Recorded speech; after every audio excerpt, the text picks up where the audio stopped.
ठीक है, चलो पहला पॉइंट लिखना, जो भी आपकी साइंस की कॉपी बना रखी है उसमें लिखना शुरू करो।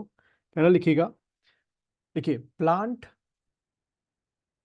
प्लांट रिक्वायर्स, ठीक है, प्लांट रिक्वायर्स 9, अब ये नंबर पूछ लेते हैं आपसे, plant require 9 macro, MACRO, macro nutrients. Specific पूछेगा कि कितने मैक्रो न्यूट्रिएंट्स चाहिए होते हैं प्लांट को, तो नॉट टिक करके आना। Plant requires 9 macro macro nutrients, macro nutrients and and 8 micro, MICRO and 8 micro nutrients. ठीक है, तो भूलना नहीं, मैक्रो जो हो गया वो 9 आपके हो गए, और जो माइक्रो हो गए वो आपके 8 हो गए। ठीक है, अब इसमें लिख लो अगला पॉइंट बना के, 9 मैक्रो न्यूट्रिएंट्स आर, ये रेक्टाफिकेशन करना इसलिए पड़ेगा, क्वेश्चन ऐसे मैंने देखा आ रहा है आजकल राजस्थान PCS में, MP PCS में, यूपी में तो कई बार आया है कि इनमें से कौन सा मैक्रो न्यूट्रिएंट नहीं है, 3 होंगे एक नहीं होगा, तो लिखो मैक्रो न्यूट्रिएंट्स आर, जो आपके हैं मैक्रो न्यूट्रिएंट्स आर। तो पहले एक स्टेज, एक सवाल तो ये हो गया भाई, ठीक है चलो, एग्जामिनर को इसको नहीं में तो और थोड़ा टफ ऐसे बना देगा, तो लिखो 9 macro nutrients are, macro nutrients are, ये सब प्लांट को चाहिए होते हैं। तो पहला लिखो carbon, oxygen, hydrogen, nitrogen, sulphur, sulphur, phosphorus, potassium, ठीक है, phosphorus, potassium, calcium and magnesium. ठीक है, मैग्नीशियम, मैग्नीशियम। ठीक है, तो ये आपके 8 होगा। अब इसको कैसे भी याद करो किस तरीके से, कि ये आपके 8 जो जो 9 मैक्रो न्यूट्रिएंट्स हैं वो कौन कौन से हैं। ठीक है, carbon, oxygen, hydrogen, nitrogen, sulphur, phosphorus, potassium, calcium and magnesium. ठीक है, अच्छा फिर लिखिए अगला पॉइंट बना के, 8 माइक्रो, इनकी बहुत कम जरूरत होती है पौधों को, micro nutrients are, 8 micro nutrients are. वो लिखो, पहला आपका आयरन, आयरन आपका हो गया, क्लोरीन, ठीक है, CHLORIN, आयरन, IRON, आयरन। उसके बाद क्लोरीन, ठीक है, ये आयरन लिख दो यहाँ पर, क्लोरीन। उसके बाद कॉपर, कॉपर। उसके बाद जिंक, जिंक, ठीक है, 1 2 3 4। फिर पांचवा जिसको लेके बहुत कंफ्यूजन होता है, मैग्नीज, MANGANESE,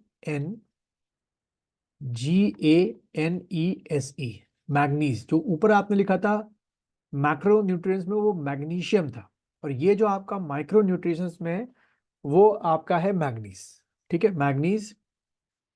ठीक है, फिफ्थ आपका हो गया ये। देन सिक्स्थ आपका लिखो मॉलिबीडियम, मैं स्पेलिंग देता हूँ, MOLYBDENUM।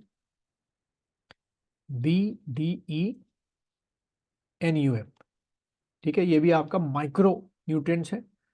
फिर सेवेंथ आपका लिखिए बोरॉन, बोरॉन। और एट्थ आपका जो माइक्रो न्यूट्रिएंट के फॉर्म में प्लांट्स को चाहिए ही चाहिए, और सॉइल में होता है अच्छा खासा, इसलिए उनको कुछ प्रॉब्लम नहीं होती है, निकल। ठीक है, एट्थ आपका क्या हो गया, निकल हो गया। तो ये आपके 2 क्वेश्चन, अगर 2 या 1 क्वेश्चन अगर आए इधर से तो आ सकते हैं। 9 8, 9 मैक्रो हो गए, 8 माइक्रो हो गए, 9 के नाम मैक्रो के और 8 के नाम। थोड़ा सा नोटिफिकेशन है, जरूरी है करना। ठीक है, अच्छा अगला पॉइंट बना के लिखिएगा, nitrogen deficiency in plant, nitrogen deficiency, कई बार हो जाता है मिट्टी में इतना होता नहीं है, nitrogen deficiency in plant, in plant results. अब कैसे पहचानेंगे आप कि भाई पौधे में यानी पौधा मतलब कि उस जिस मिट्टी में आपने वो पौधा लगाया है या गमले में लगाया है, उस गमले के अंदर जो मिट्टी है उसमें नाइट्रोजन की कमी है, कैसे पहचानेंगे? तो नाइट्रोजन डिफिशियंसी रिजल्ट्स, पहला जो एक सिम्टम बड़ा आसान सा दिख जाता है, रिजल्ट्स स्टंट ग्रोथ, प्लांट का जो ग्रोथ है वो बहुत धीरे धीरे या होगा ही नहीं, स्टंट ग्रोथ। दूसरा आपका लिखो स्लो ग्रोथ, स्लो ग्रोथ, ठीक है, बहुत धीरे धीरे बड़ा हो रहा है वो प्लांट। और थर्ड आपका लिखो क्लोरोसिस, CHLOROSIS, क्लोरोसिस, ठीक है। क्लोरोसिस में क्या होता है कि आपके ये जो पत्तियां होती हैं वो या तो किनारे की तरफ से या तो बीच से पीली पड़नी शुरू हो जाती है। तो जब भी आप देखें कि लीव्स जो है, पत्तियां प्लांट की पीली पड़ रही हैं, यानी कि उस मिट्टी में या गमले में या जहां पर भी वो प्लांट है उसमें नाइट्रोजन की क्या हो रही है, आपकी कमी हो रही है, ठीक। अब होता क्या है, अगला पॉइंट लिखो। तो और एक और क्वेश्चन यहां से बन जाएगा, लिखिए, देखिए द नाइट्रोजन, अगला पॉइंट में आगे लिखना दी, जैसे कि हम जानते हैं कि भाई हमारे एटमॉस्फेयर में मोर देन 70% क्या है, नाइट्रोजन है। बट क्या है कि ये जो एटमॉस्फेयर की मोर देन 70% नाइट्रोजन है, प्लांट हो या हम ह्यूमन बॉडी हो या हम लिविंग ऑर्गेन जानवर हो, हम ह्यूमन बॉडी हो, ये नाइट्रोजन डायरेक्ट हम लोग ले नहीं सकते, क्योंकि जिस फॉर्म में ये नाइट्रोजन की फॉर्म में जो गैस है वो हमारी बॉडी उसको एब्जॉर्ब नहीं करती, ना तो प्लांट लेती है, उसको चेंज होना जरूरी है, ठीक है। और जबकि नाइट्रोजन एक बहुत इंपॉर्टेंट कंपोनेंट है, हमारे बॉडी में कई ऐसे मॉलिक्यूल्स बनते हैं जिसमें नाइट्रोजन काम आता है।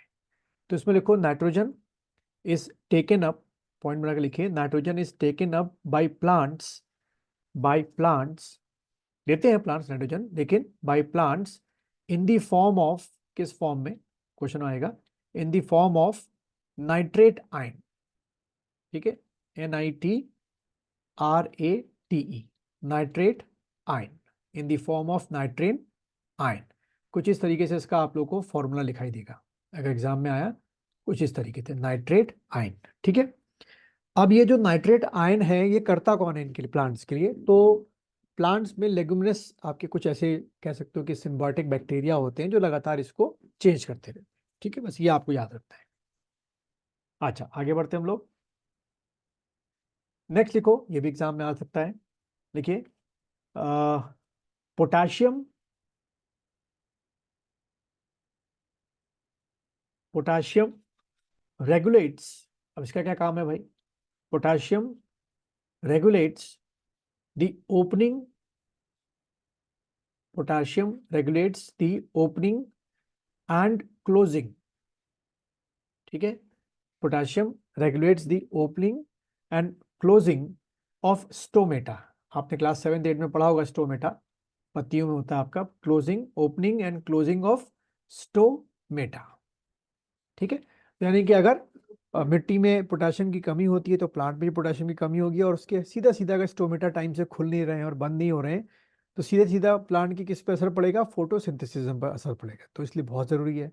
अभी क्वेश्चन कैसे आपके एग्जाम में आ सकता है कि for the proper working of stomata which of the following element is necessary, तो आप एक टिक करके आएंगे पोटेशियम, ठीक है, तो ये जरूरी है। अच्छा, फिर लिखिए इट्स डेफिशिएंसी, उसके आगे लिख लो या ऐसे एरो बना के लिख दो, इट्स डेफिशिएंसी, अगर मान लो पोटेशियम की कमी होती है तो it's it's deficiency causes, it's deficiency causes necrosis in plant, NECROSIS, बोलना नहीं, नेक्रोसिस, अंडरलाइन कर दो, necrosis in plant, causes causes necrosis, causes necrosis in plant, ठीक है, necrosis in plant। और दूसरा क्या होता है कि जैसे ही पोटेशियम की कमी होती है किसी भी प्लांट में यानी सॉइल में, तो वो बहुत ही रिस्क फैक्टर में आते हैं किसी भी पैथोजन के, यानी कि कोई भी आराम से उनको बैक्टीरिया हो गया या कोई फंगस हो गया, उस प्लांट को क्या कर सकता है, वो कर सकता है, इन्फेक्ट कर सकता है। तो आप कह सकते हो कहीं ना कहीं ये प्लांट की जो इम्यून सिस्टम है, जो टू फाइट, जैसे हमारा इम्यून सिस्टम होता है कि भाई इतने सारे बैक्टीरिया हैं आसपास, वैसे प्लांट भी अपना एक इम्यून सिस्टम डेवलप करते हैं। तो अगर पोटेशियम की कमी होगी तो उन पे बड़े आसानी से कोई भी बैक्टीरिया क्या कर सकता है, अटैक कर सकता है। तो ये क्वेश्चन भी आ सकता है आपके एग्जाम में, ठीक है। अच्छा, फिर लिखिए अगला पॉइंट करके, सल्फर, जितने मैं करा रहा हूँ उतने भी अगर आप लोग याद कर लो ना, तो क्योंकि सब छाटे हुए पॉइंट्स हैं। सल्फर, सल्फर एसेंशियल फॉर, क्यों चाहिए भाई प्लांट्स को? Sulphur essential for chloro, CHLORO, chloroplast, essential for chloroplast growth and function. ठीक है, क्लोरोप्लास्ट ग्रोथ एंड फंक्शन,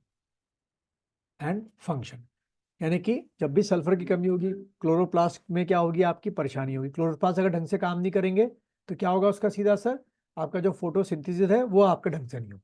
ठीक, अच्छा फिर लिखिए नेक्स्ट आपका, सल्फर इज नीडेड, अगला पॉइंट करके, सल्फर इज नीडेड,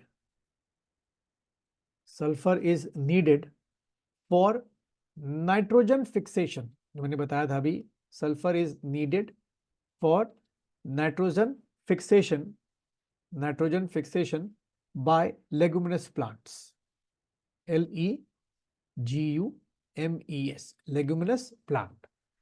तो अब यहां से बस दो चीजों को रट्टा मार लो, प्रॉपर फंक्शनिंग ऑफ क्लोरोप्लास्ट के लिए आपको सल्फर चाहिए, proper functioning of nitrogen fixation के लिए, क्योंकि मैंने बताया था कि जो एटमॉस्फेयर की नाइट्रोजन है जिस फॉर्म में है उस फॉर्म में प्लांट उसको एब्जॉर्ब नहीं कर पाता है, जरूरी है कि वो नाइट्रेट में चेंज हो।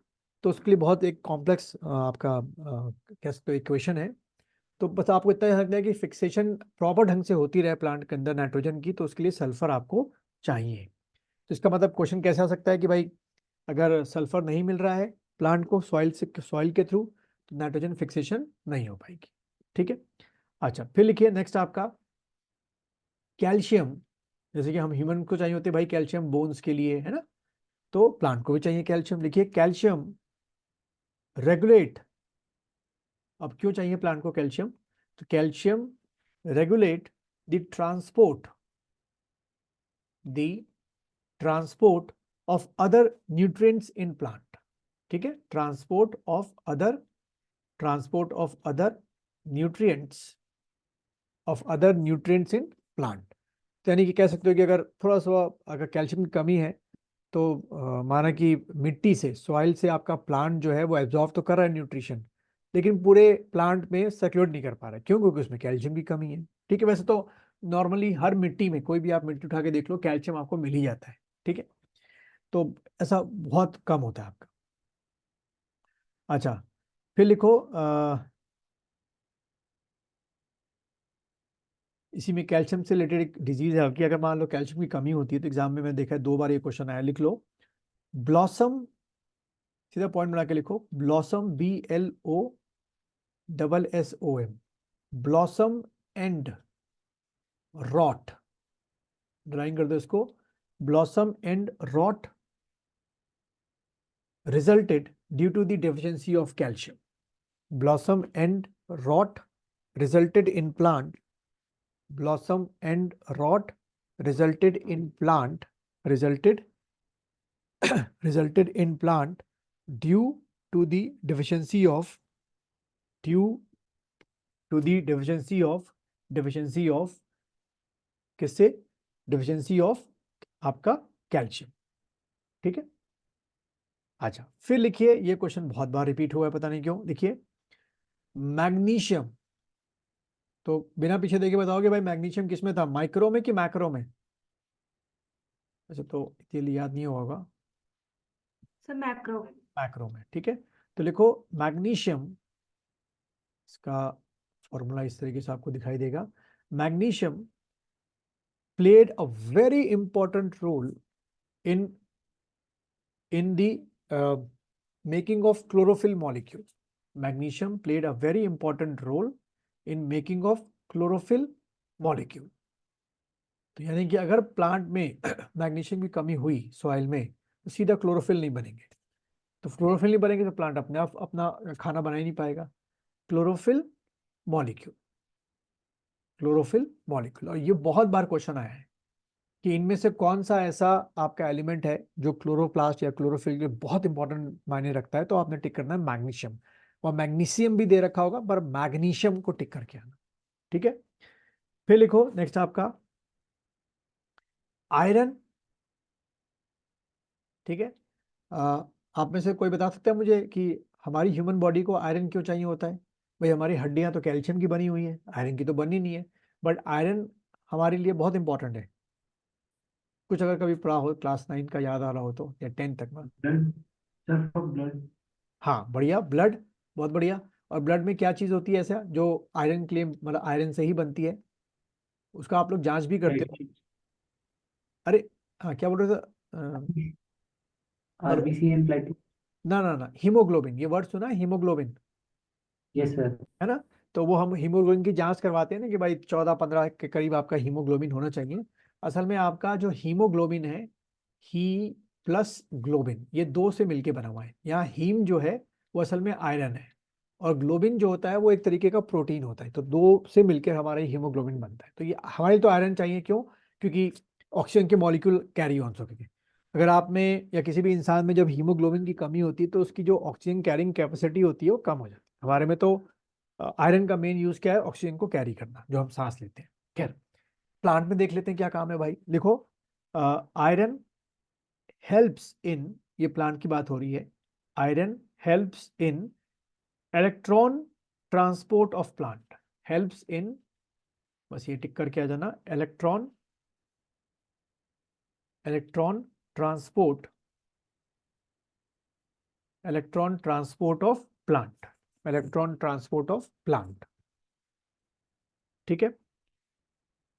एंड इट्स डिफिशियंसी, अगर मान लो सॉइल में नहीं है आयरन तो, and it's deficiency causes chlorosis and necrosis, and it's deficiency causes chlorosis, ठीक है, chlorosis, CHLOROSIS, chlorosis and necrosis. ये दो चीजें प्लांट में शुरू हो जाती है। ठीक है, फिर लिखिए नेक्स्ट आपका,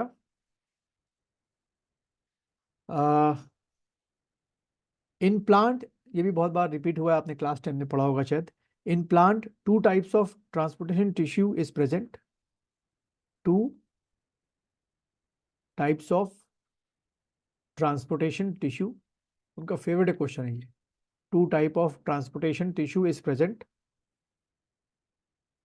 पहला लिखो आपका phloem, two type of transportation tissue is present, पहला लिखो फ्लोएम, फ्लोएम। इसके आगे एरो बना के लिख दो, transport food in plant, transport food in plant. इसका मेन काम जो है, जो भी आपका फूड है उसको पूरे प्लांट में ट्रांसपोर्ट करना, ट्रांसपोर्ट फूड इन प्लांट। और दूसरा लिखो जाइलम, जाइलम, बस इसके आगे एरो बनाकर लिख दो, transport water and mineral in plant, transport water, transport water and mineral in plant, water and mineral in plant. ठीक है, फिर लिखिए नेक्स्ट आपका अगला पॉइंट, जो 2-3 बार क्वेश्चन आया, आ सकता है फिर से, लिखिए बोरॉन, ये आपका माइक्रो न्यूट्रिएंट है, boron is essential, boron is essential for nodule formation, NODULE, nodule formation, nodule formation in leguminous plant, leguminous plant जैसे है ना, दालें हो गई, चना हो गया, इनको हम लोग बोलते हैं इन लेगुमिनस या लेगुमस प्लांट। ठीक है, तो यानी कि अगर बोरॉन नहीं होगा तो इनमें लेगुमिनस प्लांट प्रॉपर काम नहीं करेंगे, अगर प्रॉपर काम नहीं करेंगे तो जो नाइट्रोजन फिक्सेशन है वो नहीं होगा। ठीक है, ध्यान रखना, इसलिए कहते हैं कि आप लोग को दिन में पूरे खाने में अपनी एक दाल रखनी बहुत जरूरी है, कोई भी पल्स, क्योंकि उस पल्से से, उस दालों से ही आपको क्या मिलता है? नाइट्रेट मिलता है। और नाइट्रेट, ध्यान रखना, हमारे लिए जो हमारा जेनेटिक मटेरियल है, जैसे कि हमारा DNA हो गया, है ना, हमारा RNA हो गया, नए सेल का बनना हो गया, ये सब तभी पॉसिबल है जब आपकी बॉडी में नाइट्रोजन की कमी ना हो।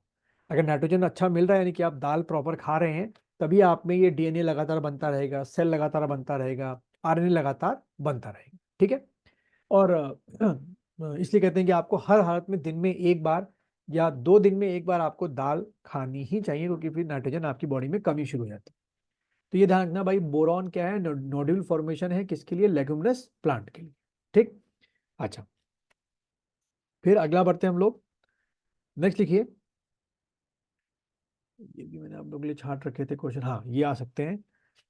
हेडिंग डालना प्लांट हार्मोन्स, ज्यादा नहीं है बस थोड़ा सा है, क्योंकि फिर एक सेक्शन हमारा खत्म हो जाएगा यहाँ पर। प्लांट हार्मोन्स, अगर कुछ प्लांट यानी बॉटनी से आ गया तो यहाँ से आप कर लोगे। फिर प्लांट हार्मोन्स, इसमें पहला पॉइंट लिखिए, प्लांट हार्मोन्स ऑल्सो कॉल्ड, पहला पॉइंट बनाकर लिखो, plant hormones also called phyto hormones. Phyto hormones, जैसे हमने हार्मोन्स होते हैं वैसे प्लांट में भी होते हैं, फाइटो हार्मोन्स, फाइटो हार्मोन्स, ठीक है। फिर लिखो प्लांट हार्मोन्स, अगला पॉइंट बना के, plant hormones either growth promoter, या तो ग्रोथ प्रमोटर होंगे प्लांट के अंदर, आइदर ग्रोथ प्रमोटर, या तो ये होंगे आइदर ग्रोथ प्रमोटर और ग्रोथ इनहिबिटर,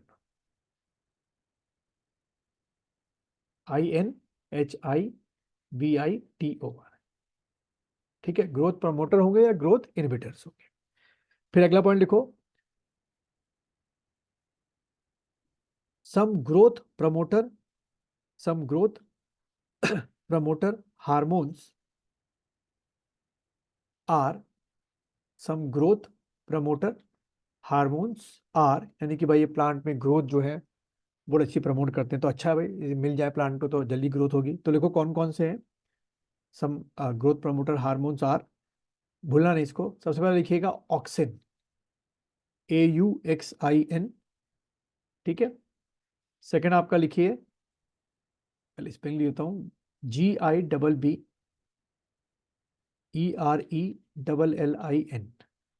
गिबरेलिन बोलते हैं उसको हम लोग। और थर्ड आपका लिखो साइटोकाइनिन, साइटोकाइनिन, KININ, साइटोकाइनिन, ठीक है। तो ये आपके जो है वो मेन तौर पे आप क्या कह सकते हो, ग्रोथ जो प्रमोटर हार्मोन है वो है, ठीक है। अब ग्रोथ जो इनहिबिटर हार्मोन है वो लिख दो GI करके, GIR,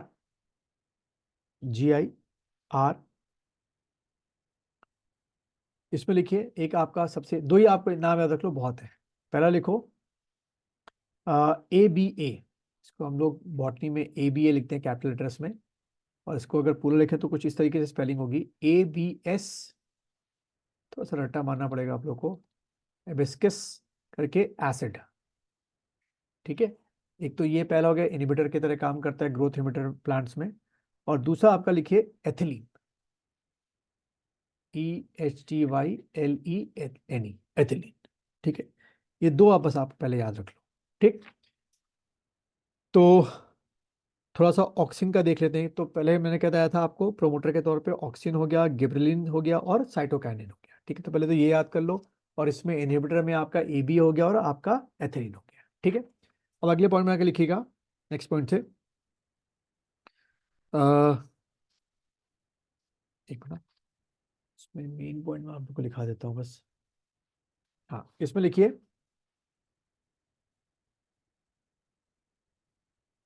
ऑक्सिन हार्मोन, जो MCQ में सीधा आपका जैसे पूछ रहा है वैसे ही लिखाऊंगा मैं आप लोग को, ज्यादा नहीं करना हमने इसमें।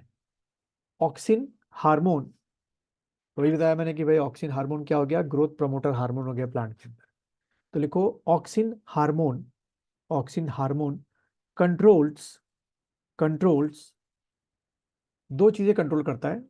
पहला लिखो फोटोट्रोपिज्म, बताता हूँ अभी क्या चीज होती है फोटोट्रोपिज्म। एंड दूसरा लिखो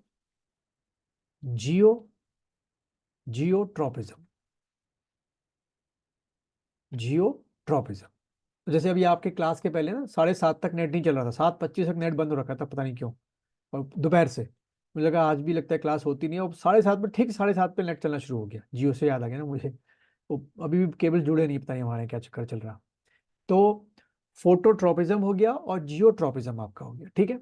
देखो प्लांट अगर आप देखो तो, प्लांट में अगर आप देखो तो ये ऊपर की क्या होती है, एपिकल बड बोलते हैं हम लोग इसको, ठीक है। ये हमेशा किधर की तरफ आपका ग्रो कर रही होती है, सन की तरफ ग्रो कर रही होती है।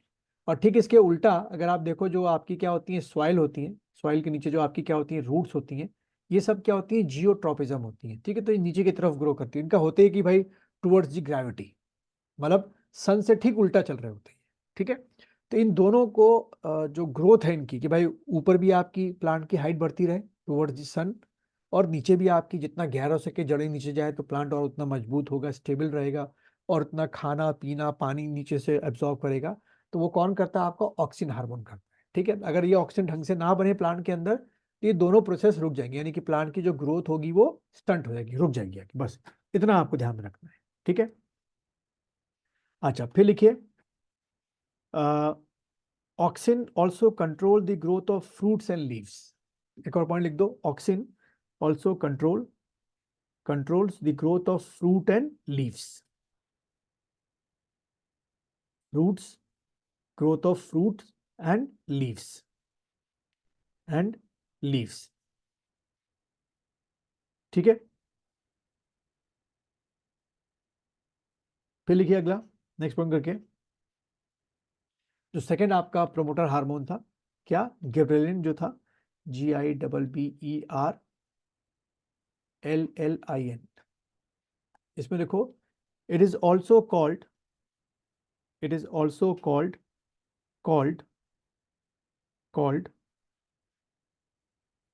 बेकेइन। थोड़ा लिख देता हूं मैं कि आप कंफ्यूज ना हो, BAKENE, बेकीन ऐसे करके, बेकीन और फुलिश सीडलिंग। कोई लोग, कई बुक्स में लिखा हुआ है foolish seedling, SEEDLING, foolish seedling. ठीक है, अगला पॉइंट बना के लिखिए,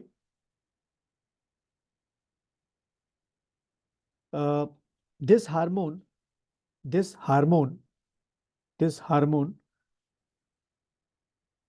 specially controls the growth of cell elongation. This hormone specially controls the growth of cell elongation or division. Cell elongation, underline कर देना, cell elongation और division। कहने का मतलब ये है कि जो प्लांट की हाइट बढ़ती है, सिर्फ हाइट, हम अभी जो तना है इस टाइम उसकी मोटाई की बात नहीं कर रहे हैं, जो सीधा ऊपर की ओर बढ़ रहा होता है, अगर सॉइल से उसको गिबरेलिन हार्मोन अच्छा बन जाए, प्लांट खुद, क्योंकि खुद ही वो बनाता है हार्मोन, पर उसको ऐसी कंडीशंस मिल जाए सॉइल से कि खूब हार्मोन अच्छा क्या बना रहा है, गिबरेलिन हार्मोन बना रहा है, तो आप देखना, कभी आप कोई पौधा नर्सरी से लेके आओ, उसको लगाओ, तो देखो उसकी हाइट लगातार बढ़ती जाएगी, उतना तना उसका मोटाई में नहीं बढ़ रहा है, तो क्या होगा, बढ़ते बढ़ते पेड़ ना झुकना शुरू हो जाएगा, यानी कि उस प्लांट में जो गिबरेलिन हार्मोन है वो बहुत अच्छा बन रहा है। ठीक है, अच्छा फिर लिखिए, आपका जो तीसरा था आपका, बस वो लिख लो, साइटोकाइनिन। साइटोकाइनिन कंट्रोल्स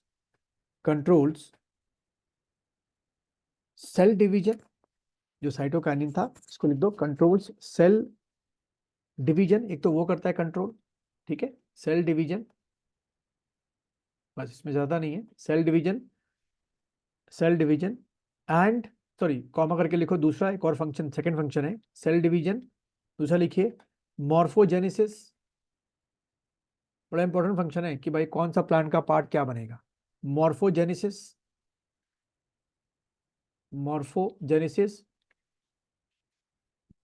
और थर्ड आपका लिखो, आपका ब्रेकिंग द डोरमेंसी,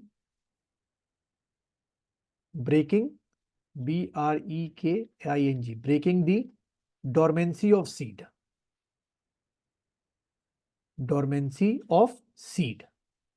ठीक है, देखा होगा आपने, नर्सरी से आप सीड के पैकेट लेके आते हैं, ठीक है, और जैसे उसको गमले में वो रखते हैं, थोड़ा सा मिट्टी के नीचे और पानी डालते हैं, कुछ ही दिनों बाद या 2-3 दिन बाद उसमें से बर्ड्स आने शुरू हो जाते हैं।